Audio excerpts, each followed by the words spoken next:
r/ask Reddit. Doctors of Reddit. What is something that you wish everyone knew about their body?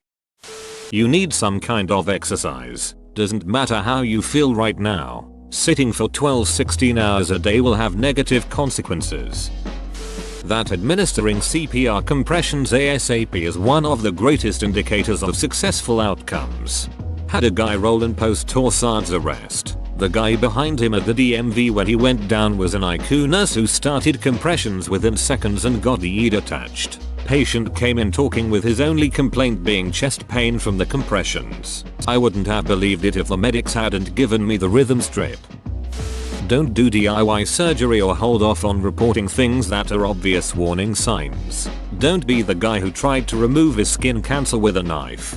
Doctors hate him. They really do. Your kidneys and liver cheerfully do all the toxin elimination you'll ever need. Cleansers and other detoxifying products are bullshit woo and a waste of money. The people who sell them are predators who only care about your money becoming theirs. How to check for skin cancer. If you see any moles or anything that are asymmetrical, B. border, odd borders, like they're jagged or something, C. color different colors, D. diameter grows, E. evolve, well, evolves. Go get it checked out. It might be skin cancer. I remember showering one day and noticing a mole on my foot and thinking that's new, and also a weird place for a mole. Then every so often in the shower I'd notice it. Over the course of a few months it started to change rapidly and I kept putting off seeing a doctor about it. Busy with work, life, etc. I finally got to a skin specialist. He took one look at it and said that's got to come out. I'm thinking, yep sure biopsy blah blah, and he's like no, that's definitely skin cancer. I'm not freaking out but mildly concerned. It gets taken out and sent off. Couple of weeks go by and I get a call asking if I can come back in to discuss the results. I already know it's skin cancer based on the initial reaction, but I was not expecting to get there. Walk in the room and see another doctor there, an oncologist. Stage 3C skin cancer. That I was not prepared for. They basically said that I was around 1 month away from being stage 4, terminal, with a life expectancy of 5 years. That was 18 months ago. I've had 3 major surgeries, plenty of tissue and 8 cancerous lesions removed since then. For now it's ongoing maintenance and checkups every 3 months. Long story short, go and get your skin checked at least 1 a year. No excuses. That they only have one in their behavior now, drinking, smoking, not taking medicines, or whatever, will impact their life quality and expectancy. Sounds logical, but very few patients really realize it. Sadly, the thing that sort of made this click for me was when someone basically said, what if you only were allowed to have one vehicle your whole life? You'd have to take care of it, change the oil, filters, fluids, tires, and much more. And a vehicle is infinitely less important. I still do a terrible job, but that comparison made me think about it differently. I'm a vet, but I'm sure some doctors will have come across this too. Amputated limbs do not grow back. I've had far too many people asking how long it will take for their pet's amputated limb to grow back. So I'm assuming a few doctors out there will have had patients asking the same of their own missing limbs.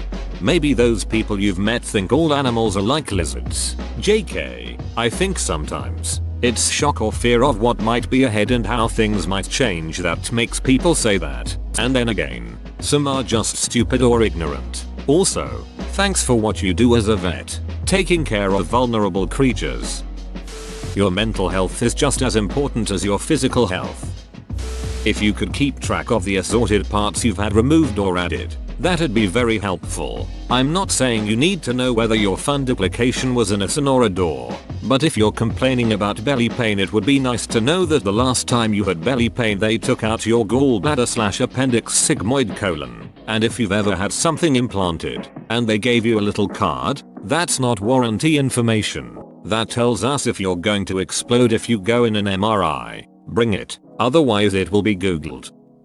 Ejaculating blood happens to most people at least once in their lives, and in 99% of cases it resolves without taking any action within a week. It doesn't even warrant a doctor visit. Peeing blood, for both sexes, is a serious medical emergency and you should immediately go to the ER. People think it's the other way around. WTF, thanks for a new fear. Some people seem to think that if you act healthy for a bit, it'll make up for being a wreck. There are so many things wrong with this. Just one example, antioxidants are like gas for your car. You can store up a certain amount of vitamins, but your tank can only hold so much. If you binge and overfill your tank, it doesn't do anything, you excrete it out as waste. And you can't expect to go the next several months without gas just because you tried to overload it before. You're going to still need to get gas. Same goes for your fruits and veggies. Had someone tell me he went vegetarian for a few weeks, which meant he was done for the year. He was dead serious. Had a patient at risk for heart failure try to insist that if she stayed away from salt entirely for X days weeks, she should be able to have her fill of McDonald's fries and ramen. Had a smoker argue that if he stopped for some time, he should be able to smoke freely for a while. With some digging, stopping turned out to mean a couple less cigarettes a day. Not a doctor, but I'm a trauma nurse. Motorcycles are ducking awesome, but they are also death machines. Don't ever get on a ducking motorcycle, but if you do anyway, wear a ducking helmet. Not just a helmet, but all the proper gear: leather jacket, motorcycle pants and shoes. A t-shirt and flip-flops will not protect you if you go down.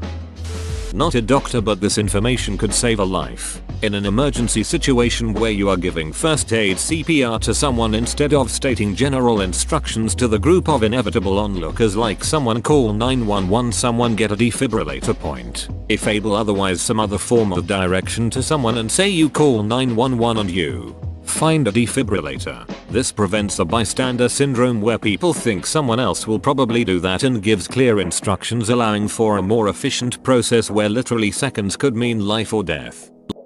Sorry, I know I'm joining late. I had to make an account. Actually a doctor. I wish people would know that when I say I don't think CPR is in your/your relative's best interests. I am not saying I am going to withdraw all treatment immediately. CPR is brutal, and it has a much lower success rate, even if done promptly in hospital, than the movies make out. If you are old, or have a lot of medical problems, then the success rate goes down even more. If I don't want to do CPR on you, it's not because I want you to die. It's because I don't want to fracture your ribs, expose your body to a huge group of people you don't know everyone loves attending a crash call, and repeatedly assault your dead body for nothing.